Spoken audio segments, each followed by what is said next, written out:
চোপড়ার দাড়িয়াগঞ্জ গ্রামে মঙ্গলবার সমাপ্ত হল ৩২ প্রহর ব্যাপী অখণ্ড হরিনাম কীর্তন ও মহানাম যজ্ঞ। ধর্মীয় এই অনুষ্ঠানে প্রতিদিনই বহু দূর দূরান্ত থেকে হাজার হাজার ভক্তের সমাগম ঘটে। আয়োজক কমিটির পক্ষ থেকে অতুল দাস ও বিপ্লব দাস জানান, গীতা ও ভাগবত পাঠ এবং অধিবাসের মধ্য দিয়ে গত বৃহস্পতিবার নামযজ্ঞের সূচনা হয়। শুক্রবার সকালে ৩২ প্রহর ব্যাপী মহানাম যজ্ঞের আনুষ্ঠানিক শুভারম্ভ হয় এবং মঙ্গলবার সকালে তার সমাপ্তি ঘটে। এবছর অনুষ্ঠানে ৬৮তম বর্ষ পালিত হলো। প্রতি বছরের মতো এবারও উত্তরবঙ্গের বিভিন্ন জেলা থেকে একাধিক কীর্তন দল অংশগ্রহণ করে। তবে আয়োজকদের দাবি, অন্যান্য বছরের তুলনায় এবারে ভক্ত সমাগম ছিল উল্লেখযোগ্যভাবে বেশি। এদিন বিপ্লব দাস হরিনাম কীর্তন কমিটির সদস্য কি জানিয়েছেন শুনুন।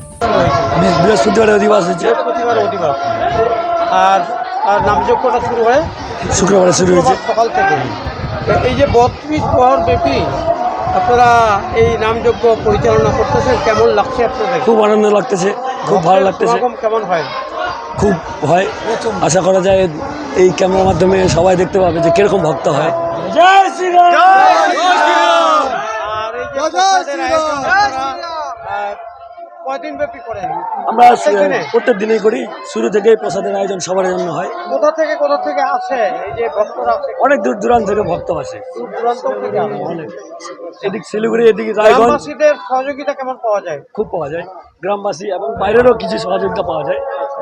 তারপরে এই যে যুব সমাজ, মানে এটা তো অনেক পরিশ্রম। যুব সমাজ, এই যে যুবকরা গ্রামের কেমন সহযোগিতা করে? যুবকরা খুব পরিশ্রম করতেছে ৪ দিন ধরে। যুবকদেরকে আমি হিসাবে অসংখ্য ধন্যবাদ জানাচ্ছি। যুবকদের যেভাবে ওরা পরিবেশন করতেছে, খাটাখাটি করতেছে।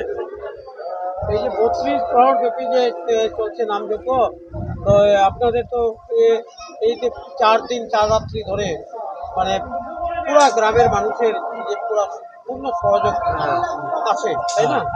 আপনার নামটা বলেন। আমার নাম বিপ্লব দাস। কি দায়িত্বে রয়েছে? আমি কমিটির সদস্য। পাশাপাশি কমিটির আরো সদস্য অতুল দাস কি বলতে চেয়েছেন শোনাবো।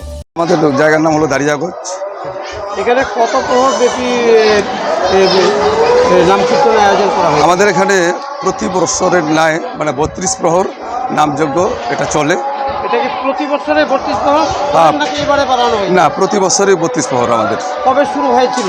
এটা আমাদের বৃহস্পতিবারে অধিবাস, শুভ অধিবাস হয়েছে এবং শুক্রবার থেকে আমাদের নামযজ্ঞ শুরু হয়েছে। সমাপ্ত কবে হবে? সমাপ্ত এই সামনে মঙ্গলবারে আমাদের সমাপ্ত হবে, আগামীকালকে। আচ্ছা, এখানে ভক্তদের জন্য প্রসাদের আয়োজন করা হয়েছে? আমাদের এখানে ভক্তদের জন্য আমরা দাড়িয়াগঞ্জের গ্রামবাসী ভক্তবৃন্দ যত রয়েছি, আমরা এই ৪ দিন ব্যাপী সবার জন্য আমরা 4 দিন ব্যাপী আপনাদের ৪ দিন ব্যাপী আমাদের প্রসাদের ব্যবস্থা রয়েছে। দল কোথা থেকে আসছে? দল আমাদের সব বাইরের থেকে আসছে। শিলিগুড়ির থেকে নীলাপাটি, আমাদের নীলা পরিবেশন করেছেন কৌশিক, উনি শিলিগুড়ি থেকে, এবং একটা আমবাড়ি ঘোষপুকুর থেকে, আর একটা হলো খড়িবাড়ি থেকে, এবং একটা পানি ট্যাঙ্কি, আর একটা দল হলো আমাদের করণদিঘি থেকে। এখানে সহযোগিতা কেমন পান ভক্তদের? এখানে সহযোগিতা আমরা প্রচুর পরিমাণে আমরা পাই। এবারে কততম বর্ষ? এবারে আমাদের এখানে ৬৮তম বর্ষ। ৬৮তম বর্ষ। এখানে আপনারা তো এখন তো স্থায়ী মন্দির করেছেন। স্থায়ী মন্দির করেছে। এটা কি এবারে হলো স্থায়ী মন্দিরটা? না, আমাদের আগেও ছিল, এখন আমরা ওটাকে ভেঙে মানে পুরানাটা ভেঙে আমরা এখন নতুন করে করতেছি। দেখি চেষ্টা করে কতদূর কি পারা যায়। আপনার নামটা? আমার নাম অতুল দাস। কি দায়িত্বে রয়েছেন কমিটি? আমি কমিটির দায়িত্বে রয়েছি সহকারী কোষাধ্যক্ষ হিসাবে। অনুষ্ঠান উপলক্ষে প্রতিদিন ভক্তদের জন্য খিচুড়ি প্রসাদের ব্যবস্থা করা হয়। নামযজ্ঞ চলাকালীন গোটা দাড়িয়াগঞ্জ গ্রাম জুড়ে ছিল নিরামিষ পালন এবং উৎসব মুখর পরিবেশ। ধর্মীয় আবহ ও ভক্তিমূলক সঙ্গীতে মুখরিত হয়ে ওঠে সমগ্র এলাকা। উত্তর দিনাজপুরের চোপড়া থেকে সুবল গোপের রিপোর্ট, টাইমস 14 বাংলা।